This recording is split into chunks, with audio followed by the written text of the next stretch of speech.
So I just finished recording a video that said dealing with a crisis. And if you're watching this video and you do not see a link in the description to a video that says dealing with a crisis, try to find on my channel the video called dealing with a crisis, because the video dealing with a crisis and dealing with fears kind of go hand in hand, like continuation of one another.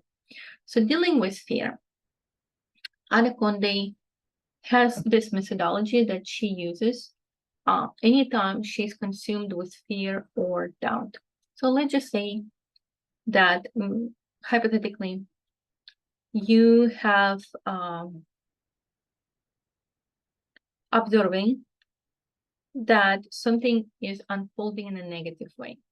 Let's just say your boss is not happy with you. You're worried that you might not receive a promotion that you wanted for, or worse, you might be laid off or let go. Maybe you're watching your significant other becoming colder to you and you're worried that your relationship is at the breaking point. Maybe you are observing that your savings are kind of slowly melting and disappearing and you're living on a paycheck to paycheck and you're worried about potentially not being able to cover all of your expenses for the month. Maybe you're observing your kids changing in a negative direction and you're worried that it will only progress worse. Regardless of what it is, you have a worry, you have a fear. So how the Ada Conde says she doesn't say how you should deal with it. She just gives examples of how she deals with it and lets you decide. So how would she deal with that? She said that, first of all, I observe my fear. And usually the fear is always coming from a position of lack, a position of not enough, a position of scarcity. For example, I'm afraid I won't have enough money to cover my rent or my mortgage. I'm afraid I'm not going to be able to stay at my job for much longer, and I'm not sure how it's going to affect my finances. I'm afraid my significant other is having an affair. I'm afraid that my children are no longer listening to me and they're under control of some bad people. So she says, after I record, so she said, we start with just an observation, a passive, non-judgmental observation of my thoughts. And she said that then I close my eyes and I ask myself, how would I like it to be different?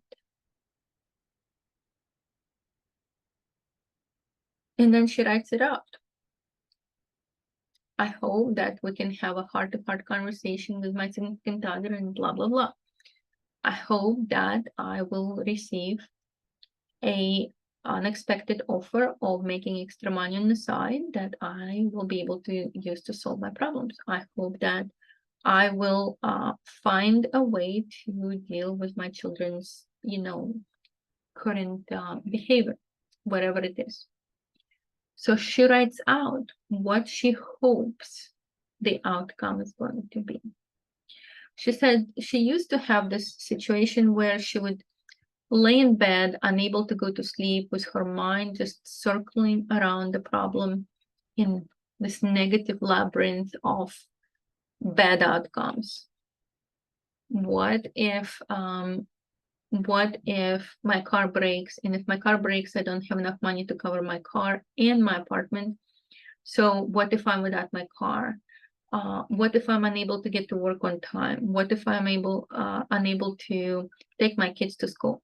What if I'm unable to go take care of my mom who breaks her hip and needs extra help? How am I going to deal with this? How am I going to deal with this? So she said it's almost like a thought, I surely hope nothing happens, because if something happens, I'm a complete breaking point and I won't be able to handle it. She takes that thought and she starts to run through every possible negative scenario that could potentially happen. And then she lay there at night in her bed, just drenched in dread, unable to fall asleep, unable to rest. And she said that she found this technique to be very useful. She said, anytime I start to feel myself basically going through this endless labyrinth of negative outcomes, she said, then I just stop myself and say, how would I like to be different? And she said the idea of how would I like to be different? How would I like this outcome to be different? Completely changes the direction of her thoughts and make her think of how would I prefer it to be?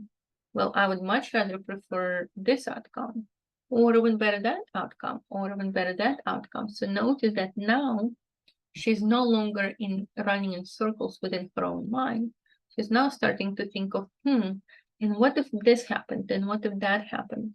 And then she asks herself, how could I help it to happen? What kind of activities could I do to help that to happen? So she basically takes herself out of this situation, out of this dreadful running in circles, and then she refocuses her energy. And as we know from previous videos, what you focus on expands. So if she focuses on her fears of things going wrong will expand. If she focuses on how outcomes could be positive, what she focuses on expands. So this is how she said that she deals with her persistent fears. And I hope that's helpful. I hope that if any one of you find that tip helpful, just let me know in the comments below. It would really delight me. In the meantime, I'll see you in the next video.